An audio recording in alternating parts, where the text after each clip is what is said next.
I will say it straight out. My greatest concern with Hyrule Warriors Age of Calamity was its gameplay. Would it play just like Hyrule Warriors Definitive Edition on the Nintendo Switch? Or did the Zelda team do everything in their power to influence Koei Tecmo to make this game play more like The Legend of Zelda Breath of the Wild? In other words, complement the already beautiful prequel story and cutscene experience that we know this game delivers on. And gladly, after the 2 Tokyo Game Show 2020 showcases, we can now confirm that Age of Calamity's gameplay is definitely not just another Hyrule Warriors experience, but something far deeper, and in this video we'll go over it all with Nintendo. So be sure to leave a like, 3,500 for 35 years of Zelda sounds great, and if you haven't already, be sure to subscribe by turning that red button grey and complete the 2 colors of the channel, plus press that notification bell and again for all notifications. Anyway, let's dive deep into how similar the gameplay of Age of Calamity is to Breath of the Wild.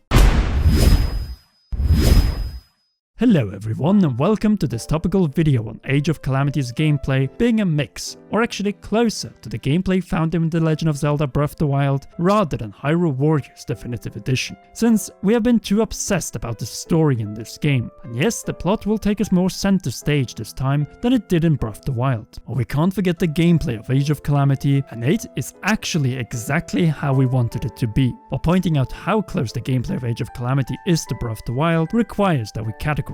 So we decided to go with the following: maps, game engine, presentation, movement gameplay including camera, regular combat gameplay, special attack gameplay, and finally enemy and mini-boss design. So let's begin with the battle maps. Let's face it, the aim with this game is to recreate the lost and also revisiting a familiar world, letting us experience exteriors and outdoors on the same scale as we did in Breath of the Wild. This makes sense as we all recollect the locations from the open air map. Central Hyrule Field with Mabur Ranch and Hyrule Garrison for instance. These locations are nearly one-to-one to the ruins found in Central Hyrule, while Death Mountain is a more linear trail up to Goron City, and this settlement looks to be nearly one-to-one what is found in Breath of the Wild.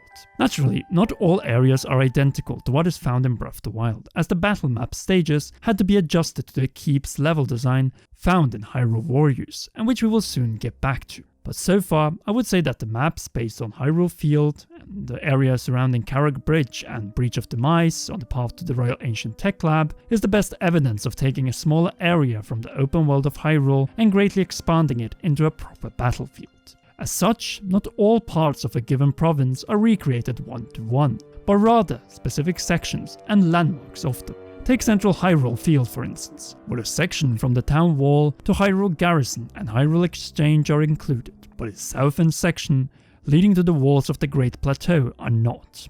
And this also brings us to our next category, namely game engine. Since there might be a very good reason for this level design, namely performance. As a high-paced action experience, Hyrule Warriors needs to run in 60 frames per second, and if you want to be able to run that in 1080p, Full HD, then some compromises in terms of the map had to be made due to loading of textures and rendering times. In this regard, people have wondered if Age of Calamity is using the Breath of the Wild engine, and based on what we've seen so far, it is hard to tell, seeing that we have many of the same elements found in the physics engine from Breath of the Wild.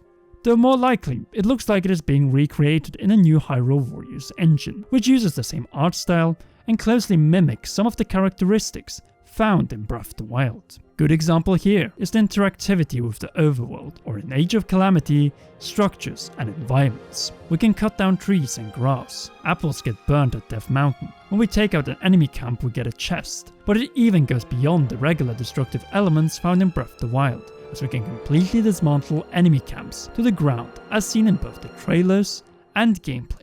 UI and presentation. What else can we say? Just look at this menu.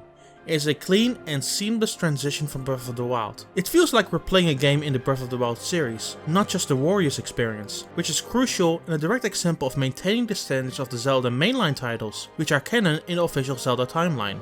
The fonts, menu, dialogue and even character introduction boxes are the same, and it shows how much this game is a proper prequel to Breath of the Wild. The cutscenes in this game have the same attention to detail as found in Breath of the Wild, and that is commendable, since we see plenty of cutscenes in this game and we want these to fit in seamlessly with the memories from Breath of the Wild. In Age of Calamity, we will obviously go from cutscenes to action, from action to cutscenes, which was definitely not the case in The Legend of Zelda Breath of the Wild's memories. Anyway, since we are on the topic, movement and camera controls. Movement in Age of Calamity, particularly Link, appears to be more grounded to what it was in Hyrule Warriors Definitive Edition. In fact, I will say that they've adjusted Link enough to move like he did in Breath of the Wild. One of the reasons for it is that the movement animations are very similar to those found in Breath of the Wild, which gladly also includes the sprint, which feels more natural than it did in Hyrule Warriors. At the same time, we have to point out that the camera controls are less Breath of the Wild and more Hyrule Warriors, which is more natural as you are more or less in a battle setting. This theme is something that goes throughout the game, namely that Koei Tecmo has indeed found a proper middle ground between the first Hyrule Warriors and Breath of the Wild. Naturally, there are some limitations in place, like the lack of climbing steep surfaces, but in return we have ways to get around and also attack from above as both Link and Impa, which naturally brings us to combat. Breath of the Wild's combat excelled thanks to its wide variety of weaponry with many different stats, and it looks like Age of Calamity is doing its best to bring some of these elements over found in Zelda. Link's basic attacks range from regular sword swipes and combos to a bow that can shoot multiple arrows at once in a special arrow time or slow motion sort of way. There are also new gameplay elements that Breath of the Wild brought to the Zelda table, like Link's shield surfing, paraglider, and Sheikah runes like the Bomb Rune, Cryonis, Magnesis, and Incredible Status, which, just like in Breath of the Wild, needs more time to recharge after every use. In Age of Calamity, we can jump from using Cryonis immediately to Magnesis, as the slate has that cooldown timer. Much like in Breath of the Wild, we also have some aerial attacks, like from the paraglider, and in combination with the Cryonis rune, from which Link can perform a downward thrust, which you remember all so well from the main game. The same goes for Impa, who has her own paraglider which she can glide over enemies. But beside this and some simple shinobi katana swipes, Impa is where the warrior gameplay comes in. As young Impa plays like a true ancient Sheikah warrior. Her gameplay is more technical, high-paced, and likely modeled on Monk Mask Koshia's ancient Sheikah battle techniques. On top of ninja, or if you prefer Naruto running, these include replication, rune attacks, and combos, plus a number of Yiga-like attacks, and naturally her Sheikah explosive barrel Muso attack. She's definitely less ground-based than Link. Also, I have to point out, I love how we are getting another Skyward Sword Impa situation. Wise old Impa in Zelda Breath of the Wild, and warrior young Impa in Age of Calamity. Now, we don't want to go too much into Impas and Daruk's styles, as we obviously never played as a Sheikah in Breath of the Wild or unleashed the full force of a mighty rolling Goron warrior with his protection. So yes, gameplay variety will be extensive and add a fresh new experience to our Breath of the Wild experience. Then again, that is the magic of the Warriors franchise, which allows us to place our favorite characters and get a feel of the movement and attacks, strengths and weaknesses. Obviously, all playable characters have certain things in common, like their special Muso and stamina attacks. And these definitely feel more cinematic, adapted, and inspired by scenes found in Breath of the Wild's cutscenes and memories. But now, let's get over to our opponents, in other words, enemy and mini-boss design. As enemies, compared to the original Hyrule Warriors, are much more lively, which makes sense after the introduction of sophisticated enemy AI in Breath of the Wild. Naturally, this comes at a cost, as variety is limited by the fewer enemies found in Breath of the Wild. But instead, it appears that darker colored enemy types will be more intelligent on the battlefield. We saw this in the gameplay, as these type of bokoblins, for instance, are standing and even attacking in formation and also attacking all at once, just like we saw with the blue-colored bokoblins, which throw their weapons at you. Another example of a Breath of the Wild gameplay feature brought over to Age of Calamity.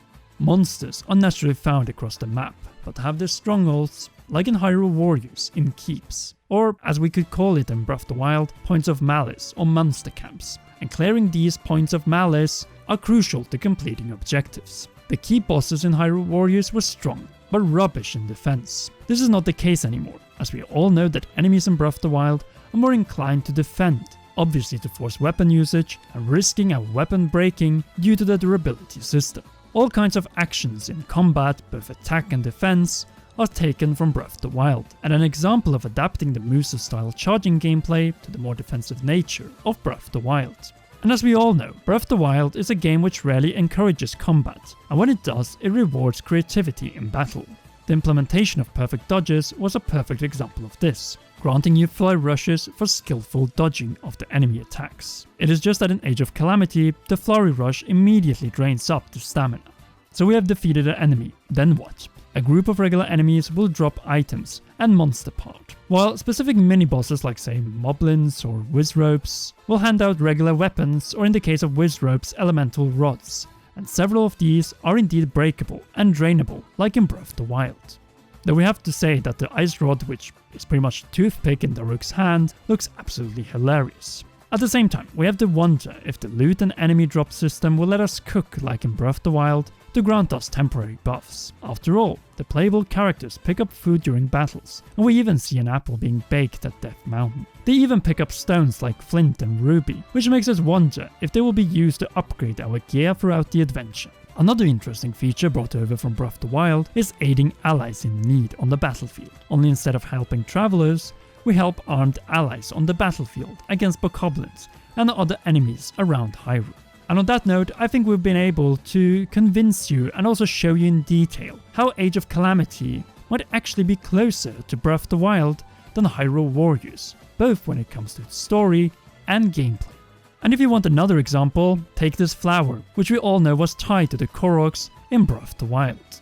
Though it is a little peculiar that it shows up right before facing that guardian. Leading up to the release on November 20th of Hyrule Warriors Age of Calamity, we'll do more videos on how close the game might be to Breath of the Wild. So be sure to leave a like and subscribe if you haven't already, and press on notification bell to not miss any upcoming Zelda uploads. A big thanks to Nintendon for joining the video, and to all our great patrons on patreon.com/commonrealm, and especially our royal producer Charles Shash. Anyway, we hope you enjoyed this video, and please enjoy one or both of these two awesome videos.